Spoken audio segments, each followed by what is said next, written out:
Thank you for joining us. I'm Pastor Neil, and I want to welcome you to Living Water Live Home Edition.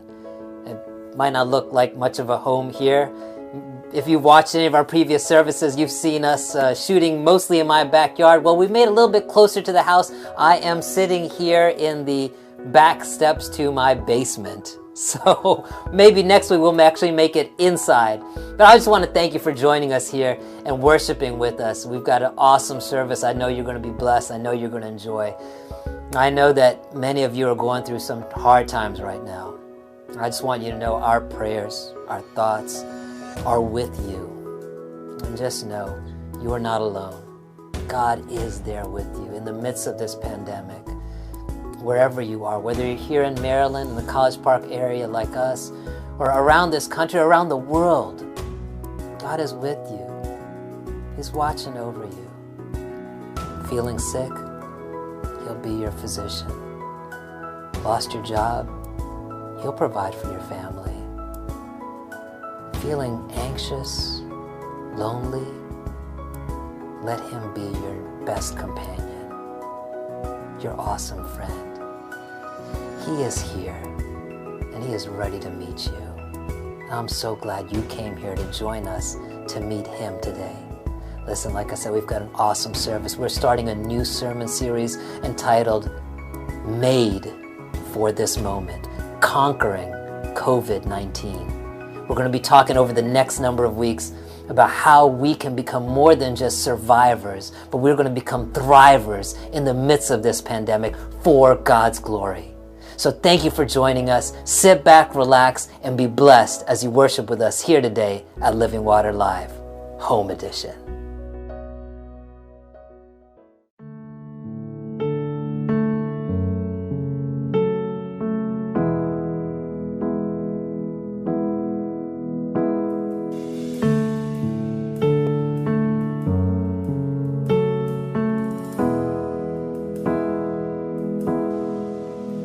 You give life, you are love, you bring light to the darkness, you give hope, you restore every heart that is broken. Great are you, Lord.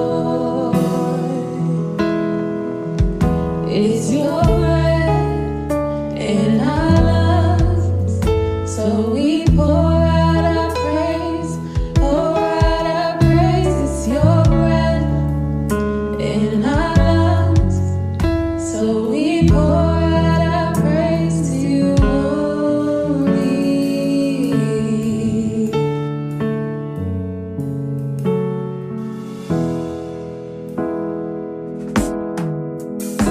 You give life, you are love, you bring light to the darkness, you give hope, you restore every heart that is broken. Great are you, Lord. It's your breath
what I lack, you are full of. Where I'm broken, you are whole. What I'm doubting, you are sure of. So I'll trust the lover of my soul. I'm not afraid of the arrows by day, nor the darkness that comes when the sun rolls away. Lord, you know that my strength never lasts. You make up for every weakness I have. And what I lack, you are full of. Where I'm broken, you are whole. What I'm doubting, you are sure of. I'll trust the lover of my soul. What I lack, you are full of. And where I'm broken, you are whole. What I'm doubting, you are sure of. I'll trust the lover of my soul. What I lack, you are full of. Where I'm broken, you are whole. What I'm doubting, you are sure of. I'll trust the lover of my soul. What I confess, you will cover. What I let go, you'll control. Lord, my hope is in no other. I'll trust the lover of my soul. Happy Sabbath. My name is Nathaniel, and I'm going to read my favorite story, Jonah and the Whale. This is Jonah. He was a prophet of God. One day, God told Jonah to go to Nineveh and preach because they were bad people.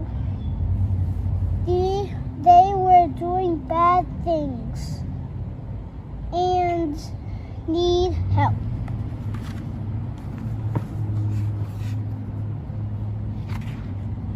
Jonah did not want to go to.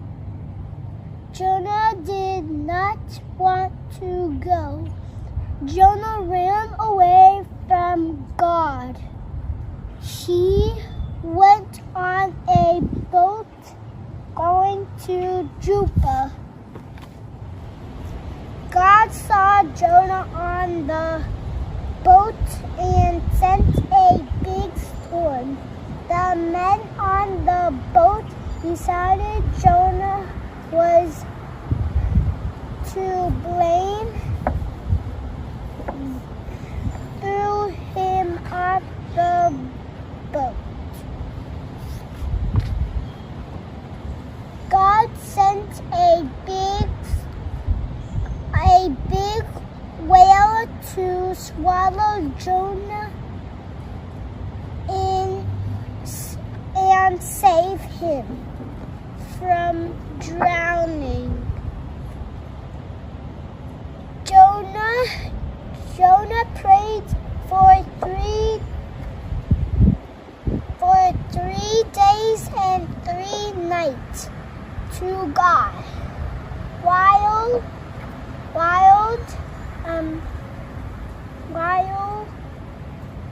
out in the whale's belly. Then God had the whale spit out Jonah onto the shore of Nineveh. Jonah preached to Nineveh just like God asked. Remember, you cannot run away from God and His plan. Trust in God. Now Elias is going to pray for us. Dear Jesus, thank you for this day. Thank you to flowers, Jesus, and to see with Jesus, and the flowers, Jesus, if go with Jesus, if they're Jesus. Amen.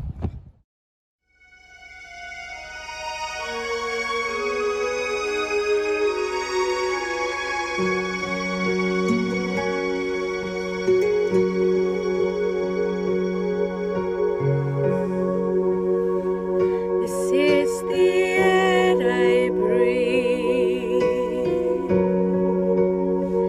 This is the air I breathe.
The sun rose and work began.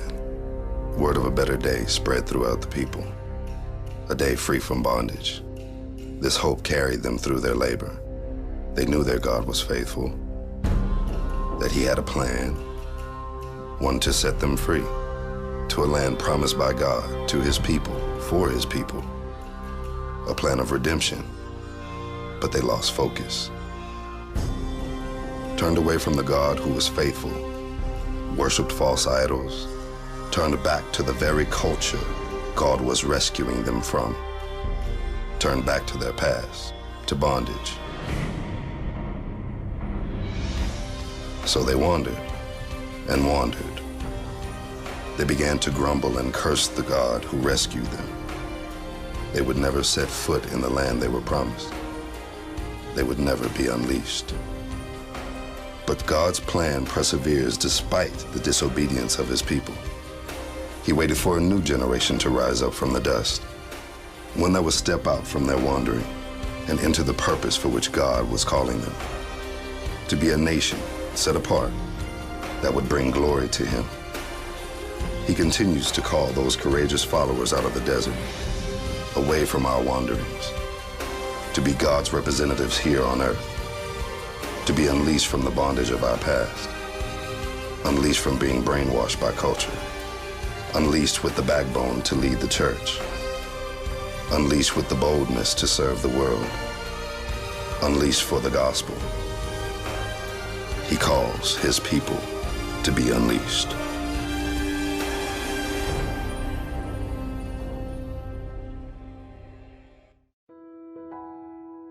We're kicking off a new sermon series entitled Made for This Moment, Conquering COVID-19. And over the next few weeks, we're going to be looking at different ways that we're going to beat this thing. Not just get by, not just survive, but to thrive in the midst of this pandemic. You might have been like me and just every day ask yourself, like, is this really happening? I mean, this is just, it seems so crazy. This is something out of a movie, right? And I should know. I was a filmmaker. I was a movie major. This is like some crazy sci-fi movie. A incurable, deadly disease that is spread across the world. A no respecter of persons. It has hit rich and poor, young and old, big or small, it does not care. And there is this cloud of death that has now hovered over the globe. It has shut down entire countries, businesses, schools, churches. And people don't know when it's going to end. Fear, anxiety, confusion. From the presidents and prime ministers down to folks like you and me. And what we're going to be looking at in these next few weeks is how God has made us for this moment. And we will be more than just conquerors of COVID-19. You know, before we get into things that we can do, how we can be that ambassador of God, that he longs for us to be now, to be that shining light in the midst of this darkest hour, we need to understand that he chose us for this moment. That's today's message, made for this moment. You know, this isn't the first time something like this has happened. And just like everything else in this life, how there is nothing new under the sun, King Solomon says in Ecclesiastes. There is nothing new under the sun. This situation, this cloud of death that hangs over the people is found in the book of the Bible as well. And we're going to look closer today at the book of Esther. And it might be a surprise that we're looking at the book of Esther for something like this, especially because the book of Esther is the only book in the entire Bible. Out of the 66 books in the Bible, Esther never mentions God. Look, chapter 1 through 9. You won't see the name God or Lord or any other form of God anywhere in the entire book. But you'll discover, nonetheless, God was working behind the scenes to deliver His people. So we start in Esther chapter 1. And Esther is broken into a number of scenes or acts, like a movie, right? And that's what I do, right? That's what I know. So there's 11 acts to this story. And the first 5 acts are leading to a pivotal moment, a pivot point, where things get better in the final 5 acts. So let's look through those first acts. Act number 1 in chapter 1. It's about the king of Persia's greatness. This is King Ahasuerus in some Bibles. Some translated Xerxes, as history will tell you. This was King Xerxes the Great, who was at the pinnacle of the Persian Empire. This is when Persia was at their finest hour. King Xerxes had amassed great wealth, great power, huge armies, huge navies, all these things during the time of Esther. And I was reading that many scholars, historians think this may have occurred shortly before he tried to go and conquer Greece, an ill-fated attempt at conquering Greece. And many of you may have known that historical battles where a handful of Greek soldiers took out thousands and thousands of Persian soldiers. And it was a pivotal moment in the history of the world, because at that, shortly thereafter, Alexander the Great then led Greece to conquer Persia and the then known world, to become the great world power. But at this moment in the story of Esther, Xerxes the Great is the greatest king of the greatest empire the world at that time. And he's throwing this 6-month-long party. 6-month-long party to show how fabulously wealthy and powerful and amazing he and the kingdom was. And I've read this, that some scholars think that this was maybe to get buy-in for the military campaign that he would then need to get, because he invited all his noblemen, all the governors, all the military leaders, all the well-to-do and important and power players of the nation. They were invited to come and party with the king for 6 months, a drunken orgy festival. And it says at the end of those 6 months, probably completely drunk out of his mind, Xerxes asked his counselors, hey, go get the queen. I want everybody here. I want all my boys to see my greatest treasure. You think all of this is beautiful. Wait till you see my queen, Vashti. And most people believe that Vashti was of Indian origin, because the kingdom of Persia ran from Africa all the way to India. And the Bible says that Vashti was extremely beautiful. And of course she was. She was Indian. So the counselors go and they tell Queen Vashti, the king calls your presence. And Vashti is upset because, like I'm sure all of you ladies, nobody wants to be brought about, to be gawked at and stared by a bunch of drunken men, to be shown off like some kind of trophy. And Vashti refuses to go. And now the counselors come back to the king and they're like, King, Vashti isn't coming. The king goes into a fit of rage. Right now, this whole thing was about highlighting the king's greatness. Chapter 1, this 6 months long party, was all about highlighting the wealth and the power of the king. And now he is humiliated by his own wife. And so the king, in a fit of rage, is like, what should be done to the queen to punish her? And his counselor's like, king, we have to set an example, lest all the women in the kingdom rise up and say, hey, we're going to stand up against our husbands too. Banish her. Banish the queen. The laws of the Medes and Persians cannot be reversed. It cannot be revoked. Banish her. And then everyone will know the man is the ruler of the home. And so the king does. And Queen Vashti is now banished from his presence. Unfortunately for the king, he sobers up. And the Bible says when he sobers up, he misses the queen. Of course he does. She was Indian. Probably missed that, some rice and curry, some chana masala, some dosas, some idlis. I'd miss it too. And so the king misses Queen Vashti. And so now he's depressed and he's sad, and his counselors say, listen, king, I've got an idea.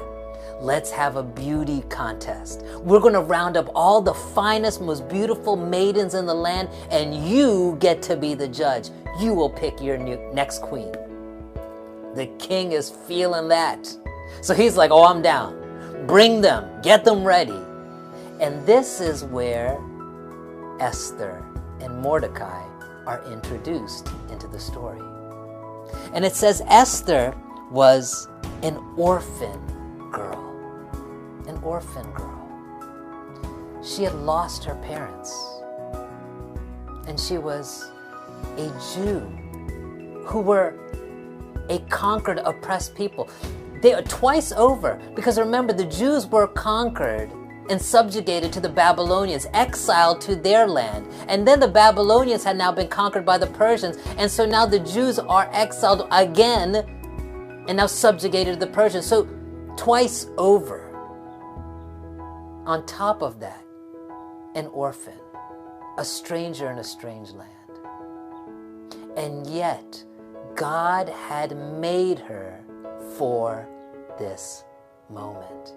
Don't miss that. Even though she was an orphan of an oppressed people, a stranger in a strange land, God had made her for this moment. You may be feeling like you're some kind of Esther. Esther, there was nothing about her that would have made anyone to think that one day she would become queen of the most powerful nation in the world. She was an orphan girl of a subjected people. But she was made by God for this moment. Just like you. You were made for this moment. I don't know what your past is. I don't know what your struggles are. I know you might be looking right now. You might be asking yourself, Pastor, you don't know who I am. You don't know what I've been through. I have nothing to offer. I bring nothing to the table. I don't have these fancy degrees. I didn't grow up in a nice neighborhood. I didn't even have parents. You don't know what I've been through. You don't know what I'm like. But God says, you were made for this moment. And now in comes Mordecai, Esther's older cousin, who takes pity on her and raises her as his own daughter. And the Bible says Esther was a most beautiful girl. And so naturally, living in the king's capital city, a beautiful maiden, she's selected to be a part of this beauty contest. But Mordecai gives her strict rule. Don't tell the king or his people that you're a Jew.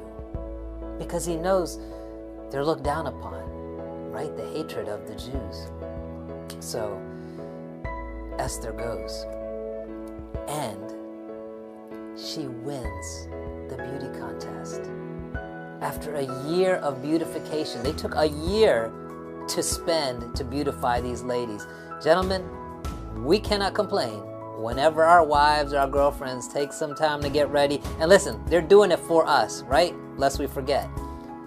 These girls took a year to get beautified before they went to meet the king. And the king starts to meet all these girls, right, one by one, taking a look like, oh yeah, she's all right. Yeah, you do. Let me ask you something. Okay. I don't know what the king did. But it says when he saw Esther, he just said, this is over. It's done. Wrap it up. Get the crown. And they place the crown on her head. And they celebrate the introduction of a new queen. Esther, the orphan girl, a stranger in a strange land, is now queen of the most powerful nation on the planet. Why? Because she was made for this moment. You, wherever you are today, whatever your struggle, whatever your trial, it might have been something that this pandemic has done to you. Maybe you find yourself unemployed, laid off. Maybe you find yourself laid in bed, sick or suffering. Maybe you find yourself just fearful and anxious, or whatever it is. God has made you for this moment. You may not have been receiving that crown just yet. Just haven't made it to that part of the story. But you were made for this moment. Esther becomes queen. She hooks up Mordecai. Mordecai becomes a judge. They have him seated at the gate of the city. And while there, it says he overhears two of the king's guards hatching a plan to assassinate the king. And so Mordecai tells Esther, and Esther warns the king and says, look, my cousin Mordecai has found out that these two of your friends are plotting to kill you. An investigation is made, and sure enough, they was right, and they killed those two guards. Act 2, a new character is introduced, Haman. Haman, an Agagite, who's a Canaanite, one of the historical enemies of the Jew. He's elevated to become prime minister of Persia. And the law is made that everyone is to bow down before Haman, except one person refuses, Mordecai, because he's a Jew and he'll only bow down and worship God. So he refuses to bow down to Haman.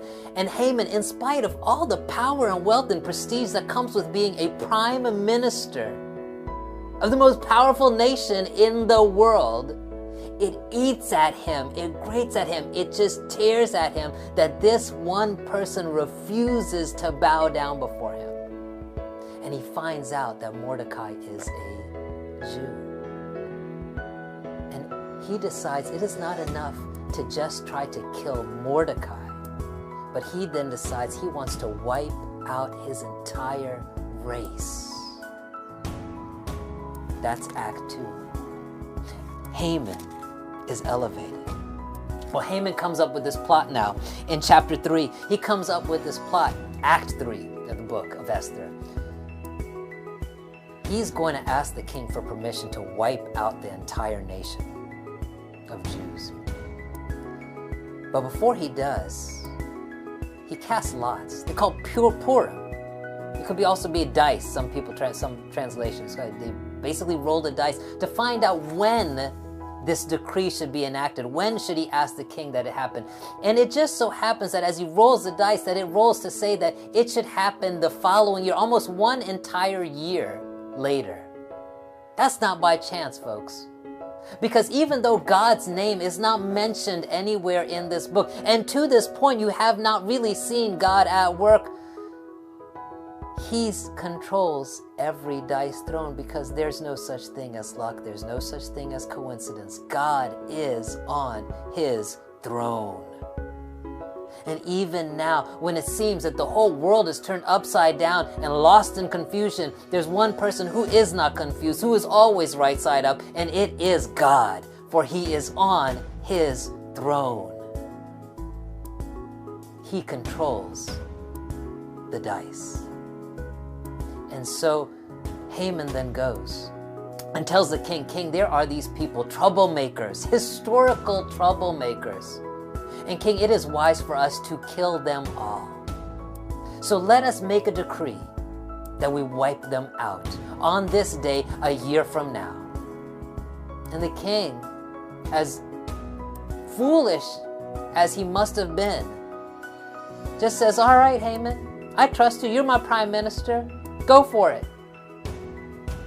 And so Haman sends the announcement far and wide. The decree is sent throughout the nation, throughout the Persian nation, from Africa all the way to India, in every city and street, that on this day a year from now, anyone is allowed to kill the Jews and take their property. Where is God? A death decree has been made on his people. God, where are you?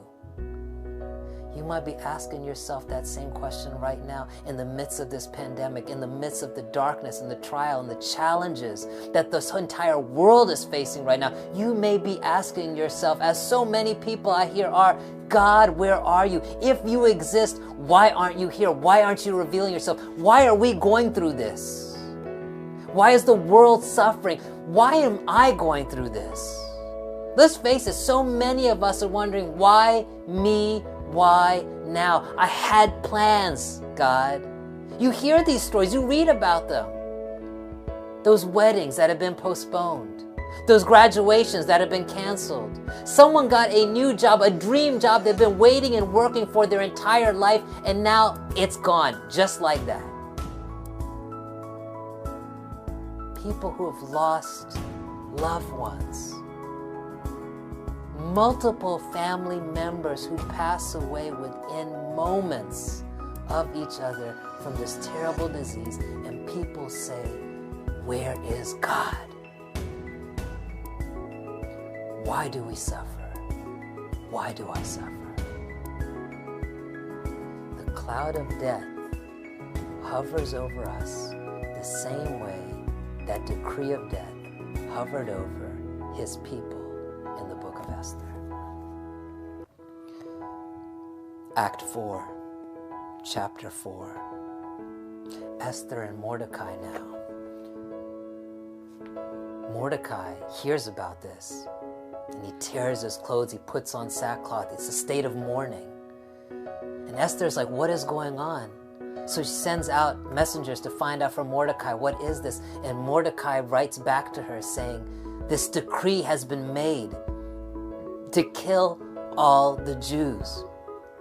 You must go do something, Esther. You are the queen." But Esther says, you know full well that if I go before the king unannounced and uninvited, I will be killed. Because that was the law of the Medes and Persians. You could not come uninvited to the king's presence. The decree of that was death. And she says, "I have not been called in over 30 days. And then those famous lines of Mordecai's response. He says in chapter 5, says, chapter 4, verse 14, "Esther, if you keep quiet at a time like this, deliverance and relief for the Jews will arise from some other place. But you and your relatives will die. And who knows if perhaps you were made queen for just such a time as this." Who knows if you were made for this moment? A cloud of death hangs over God's children. There's confusion, there's panic, there's anxiety, there's fear. Except there was someone who was made for this moment. Just think about it. The struggles and trials of Esther's past. An orphan girl of a subjugated people in a foreign land, but she was made for this moment.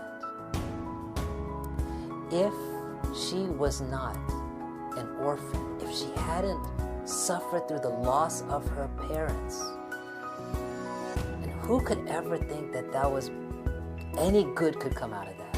But if she was not an orphan, she would not have been adopted by Mordecai. And if she wasn't adopted by Mordecai, she wouldn't be living in the capital city of the Persian Empire.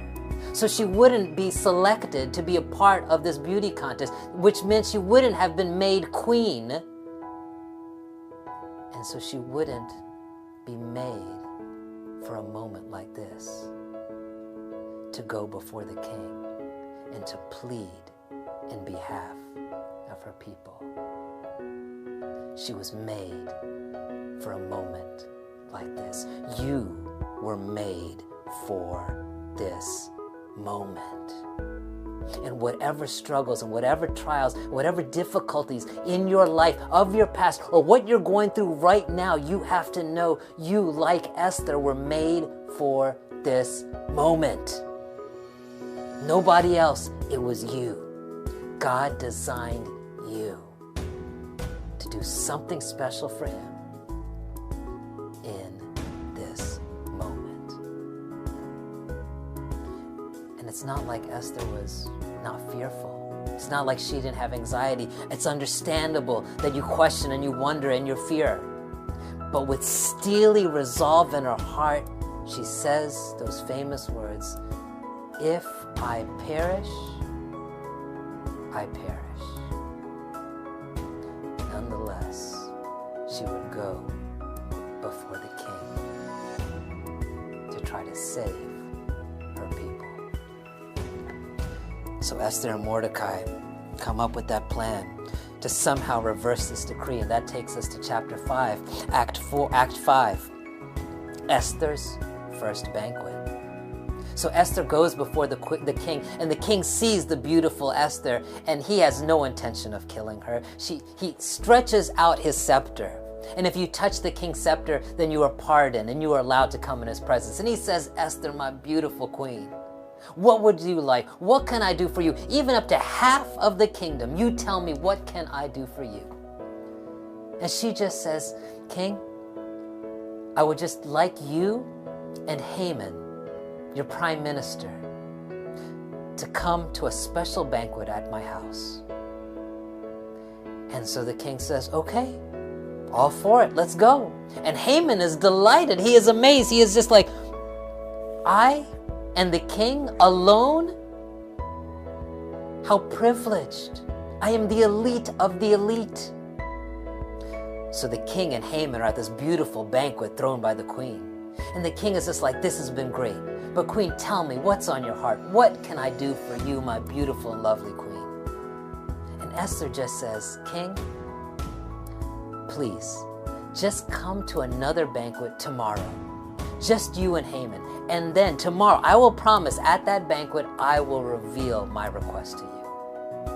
So the king is like, "All right, I'm not going to deny another chance to wine and dine. I'll be there. But you got to tell me what's going on then." So Haman is excited too. "I get to come back again? This is awesome." And so Haman goes back and says to his wife and his friends back at his home, "You won't believe what happened. I got invited to a special, personal, exclusive banquet with just the king and queen. How about that? How do you like that?" Except on the way, he saw Mordecai again, who refused to bow. And he said to his wife and his friends, "But that Mordecai, he just aggravates me so." And they're like, "Look, set up a giant steak at the house, and then go and tell the king about this Mordecai, and have him killed, have him impaled on that stake." And so he's like, "Yes, brilliant idea. Let's go for it." Except now, in the midst of all this darkness, in the midst of when God's people, this decree has been sent to all the lands now, throughout the nation, everyone knows that the Jews are to be killed almost a year from now. And this cloud, this dark cloud of death, has encompassed all of them. And God seems to be absent, nowhere to be found. Now we see the story pivot. In chapter 6, Act 6 now, as Haman goes before the king to request the death of Mordecai, the king is troubled in his sleep. And who do you think is troubling the king in his sleep? God. Interesting how he does that to kings like Pharaoh and King Nebuchadnezzar. He does it to Xerxes as well. And he troubles him in his sleep. And so the king goes to the scribe and says, read me something from the record books. Tell me some stories, essentially, right? He was looking for some bedtime stories. It's an interesting king. And they read the story of how Mordecai saved the king's life by finding these assassins. And so the king says, was anything done to reward and celebrate Mordecai? And the scribe says, nothing was written to celebrate him. And at that moment, when the king has been reminded of an act that had taken place years ago, because Mordecai was made for this moment. At that moment, when the king is feeling like, I have to reward this Mordecai for saving my life, Haman walks in the door. And before he can get the words out, King, I want Mordecai killed, the king says, Haman, what should we do to a man that the king wants to honor? And of course, Haman thinks, that man must be him. He's the prime minister. He was invited along with the king to go to the queen's palace. It must be him, right? So he's just like, to honor the man who the king wants to honor, should put him on the king's horse, put on the finest robes, have him paraded through the streets and say, this is how we treat those who the king wants to honor.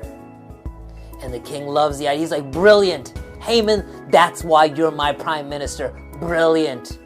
I want you. And Haman is like, me? Yeah? I want you, Haman, to do exactly that personally, as my ambassador, as my prime minister, for my friend Mordecai, the Jew. Haman's heart drops. There's no such thing as coincidence with God, folks. And God is never silent. You just might not be able to hear him, because he was speaking into the king's dreams. He was speaking in the king's sleep. He was speaking through that scribe. And now he has turned this whole story around. The tides have turned as Haman now parades Mordecai through the streets of the city, celebrating his hated rival. Haman then goes back to his house, tells them what's happened, tells his wife how he's humiliated, embarrassed. That takes us to Act 7 in chapter 7, Esther's second banquet. So Haman is humiliated now. He has to go back to this banquet. At least he gets to go back and wine and dine with the king and queen, right? Sounds good, good times. Except while he's there now, and the king once again asks Esther, Esther, tell me, what is it? What is on your heart? And Esther says, King, I ask that my life and the lives of my people be spared. And he said, what are you talking about? And she reveals to the king, King, I am a Jew, and a decree has been made for me and all my people to be destroyed by none other than your wicked prime minister, Haman. And if it wasn't bad enough that Haman had to parade around his mortal enemy Mordecai, he is now dumbstruck. His heart falls out. The king, in a fit of rage, gets up and leaves the room. I guess he didn't know what to do with himself, so he took off. And even that wasn't by accident, because God is always in control. So while the king leaves, Haman starts pleading for his life before Esther. "Queen, please have mercy on me," to the point that he is groveling. It says he throws himself onto the queen's couch, and at that moment, that perfect moment, because God is a God of perfect timing, the king walks back in the room and sees Haman throwing himself at the queen. And the king is just like, "What? Will you even now attack to molest my queen in her own home?" And so the king's guard comes and grabs Haman. And the guard says, "King, there is a stake that has been set up at Haman's house that was designed to kill Mordecai in the act just prior to this, right?" And the king says, "Take Haman and kill him on that stake instead." The story has been reversed. Everything has pivoted. And so Haman is now killed on the stake. And the king goes, and Queen Esther goes to the king and says, "King, still my people are decreed to die. That cloud of death is still hovering over us. That incurable, unshakable, invisible disease that we are fighting right now, this COVID-19, it is still hovering over us," Esther says. And the king gives his ring of power, his signet ring, to Mordecai, and he says, "You guys come up with a plan. And whatever you want to make law, you do so. Just remember, the laws of the Medes and the Persians cannot be reversed. So that law that I have already decreed, that the Jews can be killed on such and such a day next year, cannot be reversed. But you can come up with a plan or a law to save your people." And so Esther and Mordecai come up with a plan that allows the Jews to now defend themselves. And instead of them losing their property, they can kill those who wish to attack them and take their property. Well, the thing is, this is a decree now coming from the king to protect the Jews. So it means it has the king's backing and his soldiers and his army. And so the decree now is made in chapter 8, Act 9, Mordecai sends a decree to save the Jews. Just like earlier in this story when Haman sent the decree to kill the Jews, it has been reversed. And Mordecai sends out the decree throughout all the land that the Jews will be saved. Act 10, chapter 8, Mordecai is now elevated to be the prime minister of the most powerful nation on the planet. He was made for this moment.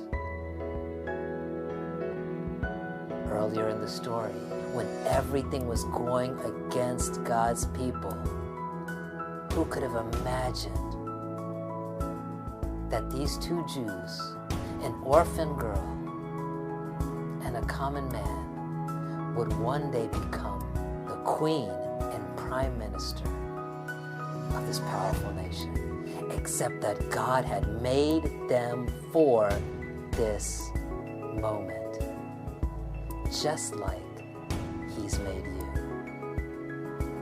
And I know we're going through those dark moments right now.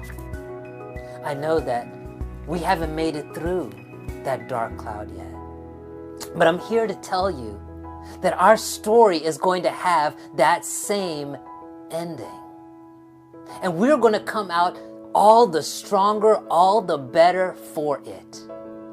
Can't explain it. Doesn't make sense. I can't tell you how it's all going to work out, but I know that God has made you for this moment to reveal His glory, to save His people in their greatest moment of need, because you were made for this moment. And just look how your story is going to end. As you see it here in chapter 8, the Jews were filled with joy and gladness and were honored everywhere. God's people were filled with joy and gladness out of that darkness, out of that fear and that anxiety. With death all about them, they came through it out the other side, filled with joy and gladness, and they, God's people, were honored everywhere. Honored everywhere. Verse 17, in every province and city, wherever the king's decree arrived, the Jews rejoiced and had a great celebration and declared a public festival and holiday. And listen to this, and many of the people of the land became Jews themselves. Many people of the land became Jews themselves, became believers in the Almighty God, became followers of the all-loving, all-merciful, always delivering God. Why? How did these unbelievers follow God? Because Esther and Mordecai were made for this moment, just like you.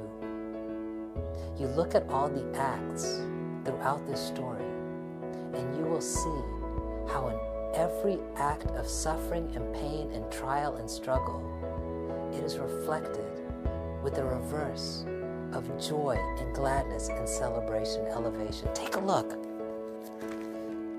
Act 1, it's about the king of Persia's greatness. Act 2, Haman is elevated as prime minister.